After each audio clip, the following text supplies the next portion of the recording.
મિત્રો, ન્યૂઝ 7 ઇન્ડિયામાં આપ સૌનું હાર્દિક સ્વાગત છે। અમદાવાદ ખાતે બુટલેગરને પાસાથી બચાવવા પોલીસકર્મીએ ખેલ કર્યો પણ પોતે જ ભરાઈ ગયા।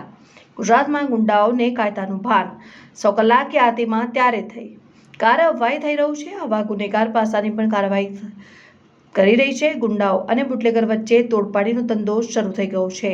આ સવાલ એટલા માટે ઊભો થઈ રહ્યો છે કે પાસા નહીં કરવા બાબતે કોન્સ્ટેબલ બુટલેગર પાસેથી 5 લાખની માંગણી કરે છે।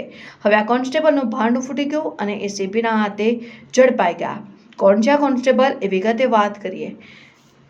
આ વિડીયોમાં ન્યૂઝ 7 ઇન્ડિયામાં તમારું સ્વાગત છે। હું છું પરમાર ભગીરથસિંહ। અમદાવાદમાં લુખ્ખા તત્વો બેફામ બનવાની ઘટના ભૂતકાળમાં સામે આવી અને પોલીસની કામગીરી ઉપર સવાલો ઉઠ્યા। તેના પડઘા સમગ્ર ગુજરાતમાં પડ્યા। ગુજરાત પોલીસ વડા વિકાસ સહાય તમામ પોલીસ વડાને આદેશ આપ્યા કે ગુંડાઓની યાદી તૈયાર કરો, ત્યારબાદ ગેરકાયદેસર મિલકત ઉપર કાર્યવાહી પણ ચાલુ થાય। બીજી બાજુ વારંવાર પોલીસ ચોપડે ચડતા પાસાની કાર્યવાહી કરવામાં આવતી રહી।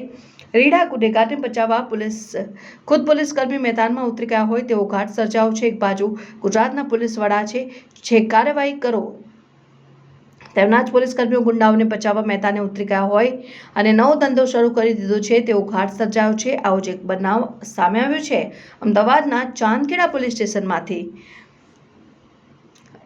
પોસ્કોના ગુનામાં વોન્ટેડ હતો। વોન્ટેડનો ખાલી પોલીસ ચોપડે હતો, કારણ કે પોલીસકર્મીને તો જાણ હતી કે આ બુટલેગર ક્યાં છે। ગુનામાં રજૂ કરવા અને પાસા નહીં કરવા માટે કોન્સ્ટેબલ રજની સીમાણી 5,30,000ની માંગણી કરે છે, પણ બુટલેગર પાસે 2 લાખની વ્યવસ્થા હતી।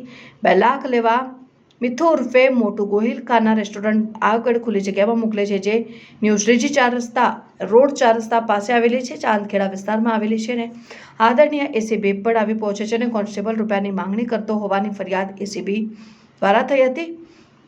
કોન્સ્ટેબલનો માણસ રૂપિયા લેવા આવે ત્યારે ટ્રેપ ગોઠવવામાં આવી અને ટ્રેપ દરમિયાન શંકા ગઈ કે દાળમાં કંઈક કાળું છે। તે સમયે ફરાર થઈ ગયા કોન્સ્ટેબલનો માણસ મિથુ ઉર્ફે મોટુ ગોહિલ ઝડપાઈ ગયો। આ કોન્સ્ટેબલ ભૂગર્ભમાં ઉતરી ગયો હશે, તેને જોઈને ક્યારે એસીબીના હાથે ઝડપાય છે। Bureau chief Parmar Bhagirathsinh, news 7 India.